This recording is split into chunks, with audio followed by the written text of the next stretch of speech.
الحمد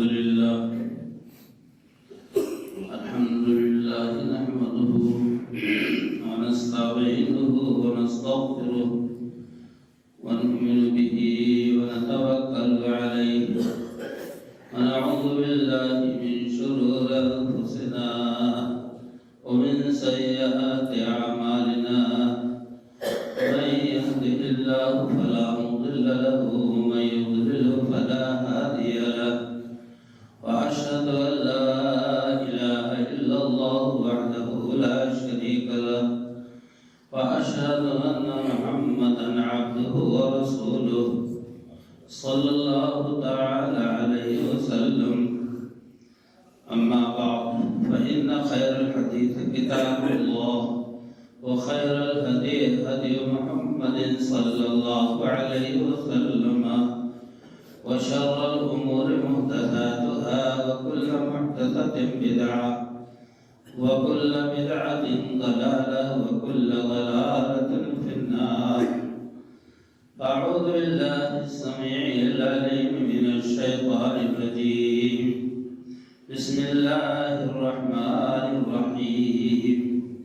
قاف والقرآن المجيد بل عجبوا أن جاءهم منذر منهم فقال الكافرون هذا شيء عجيب أإذا متنا وكنا ترابا ذلك رجع بعيد قد علمنا ما تنقص الأرض منهم وعندنا كتاب حفيظ بل كذبوا بالحق لما جاءهم فهم في أمر مريج أفلم ينظروا إلى السماء فوقهم كيف بنيناها وزيناها وما لها من فروج والأرض مددناها وألقينا فيها رواسي وأنبتنا فيها من كل زوج بهيج تبصرة وذكرى لكل عبد منيب ونزلنا من السماء ماء مباركا فأنبتنا به جنات وحب الحصيد والنخل باسقات لها طلع نضيد رزقا للعباد وأحيينا به بلدة ميتا كذلك الخروج كذبت قبلهم قوم نوح وأصحاب الرس وثمود وعاد وفرعون وإخوان لوط وأصحاب الأيكة وقوم تبع كل كذب الرسل فحق وعيد أفأعينا بالخلق الأول بل هم في لبس من خلق جديد. قال الله تبارك وتعالى في مقام آخر إن الصلاة كانت على المؤمنين كتابا موقوتا.